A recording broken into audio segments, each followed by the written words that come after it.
Today I'm going to show you how to install crown molding on kitchen cabinets with a riser. I'm also going to make a jig that's going to hold the crown molding in the saw and make life a whole lot easier. I need to prep the top of these cabinets with the riser, it's called. And honestly, I've never even heard of that before. In fact, on this one, I even bought this before I realized that my cabinets came with this riser. I even bought some pieces of wood that I was going to use as backing for my crown molding. But luckily I found that before I got too far there. And you can see I've already cut those. And I got one more cabinet to do that I want to show you guys how I do that. I decided to let that sit off just 1/4 of an inch from the edge of the cabinet. And that's how I've been doing my measurements too, is right from the wall to the edge of the cabinet, and then I've added 1/4 inch, and that's given me my 1/4 inch off.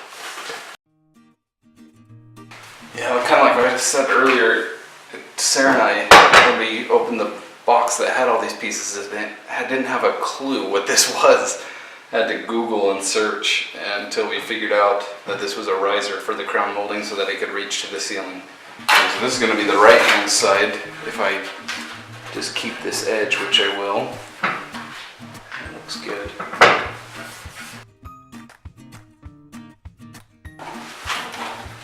Now to do the left hand side of that cabinet. This is my front piece. This one was 33, but because it's the front, I'm going to add 1/2 inch to this, 1/4 inch on each side. Okay, so there's my pieces. Let's go see how they turned out. There we go, that turned out good. So now this is ready for me to glue these corner pieces together. In just my YouTube research, I found this 2P10, and this is crazy glue. I've never used it before, but you put the glue on one side, you put this activator on the other side, and then it says 10 seconds, but it's really like 2 seconds to hold it in place before it hardens, and let it set before it hardens. And then it says it cures 100% in 30 seconds, and it definitely does a really good job. The other thing I've been doing just as prep for this has been just staining the corners for where this comes together. That way, if I'm a hair off, or if for whatever reason the gap's off or something like that, you see dark instead of this bare wood. So I'm going to put on the glue here, and activator on this other side. And just like that, it's stuck on. Let's do the same thing to this other side right here. So there you have it. That's how you glue those corners together. Now I'm ready to set this up there and nail it in place. There it is.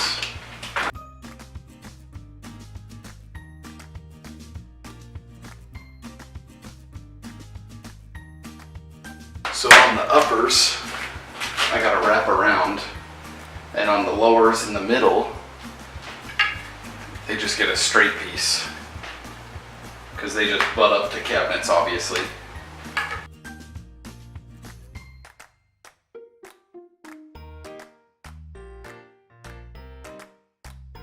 What I've done here so far, there's angles on this crown molding, so I held that up to a 90-degree wall, or just on my chop saw here, I held it up to the fence and whatever the bottom of that's called. And I measured out the distances between that. And I've made, or I'm about to attach this little jig. And what this, maybe it goes this way actually. What this is going to do is it's going to cradle this in there at the perfect angle so that every cut is a clean cut. Every connection where this butts up together is going to be a clean connection. Got this off of a YouTube video. Okay, now I got my cut pieces. I'm gonna glue this and nail this together with my little finish nailer.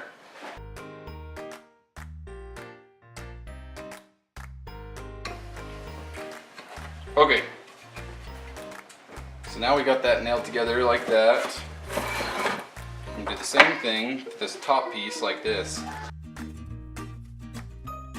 Okay, now I made my little jig. It is gonna cradle this crown molding in just at the perfect angle. You can see that. So when I push this up against the fence on my cutoff saw, it should hold it in the perfect spot every time. So my battery died last night, but I got this crown molding up there. And I've done crown molding before, not on cabinets, but even still, after having done crown molding, it took me probably 4 or 5 trial cuts before I got back into the groove of how to get the angles all right, all perfect. So I've got this one piece in, but I still have all the rest of this to do. That was my practice piece off camera, so I don't look like an idiot. And when you're cutting crown molding, to get all the angles right, you have to flip it upside down, so the bottom up.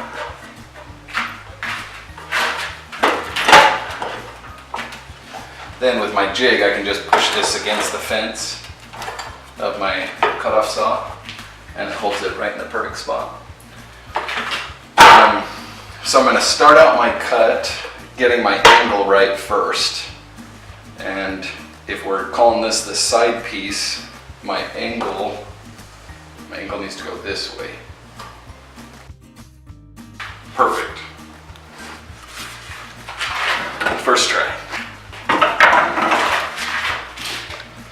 So now that I have my angle cut, that's the hard part of the cuts. I'm going to measure from the closest inside, because right there is going to be my edge of my cabinets. So from there over to here, it needs to be 15 and a half. Bring my saw back to 0 degrees. So that's my corner piece right there. Let's cut my other piece. So my other piece needs an angle going that way and an angle going this way. This one's going to be a little bit trickier. Now this is going to be the hard part, at least for how I'm measuring this. I need to be 15 and a half to the small edge.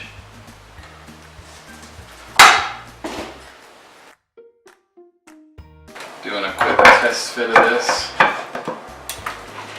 Yeah, that looks really good. So now I'm going to cut my other side, and then I'll show you gluing these together. So just cut all 3 pieces, my final piece, and I'm going to glue these together. And I need to make sure I glue the right pieces together, because it wouldn't be the first time on this job that I glued the wrong ones together. This glue just still amazes me. That's stuck. I'll do this other one just like that. Hey, there it is.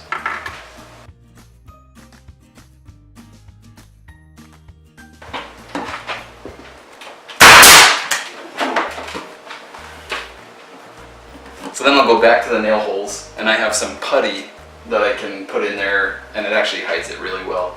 I also have stain, of course, that you've been seeing me use, but really that little finish nailer does pretty small holes. I'm using an 18 gauge, and I have a couple different lengths of nails just depending on where I'm nailing. But I think that's looking good.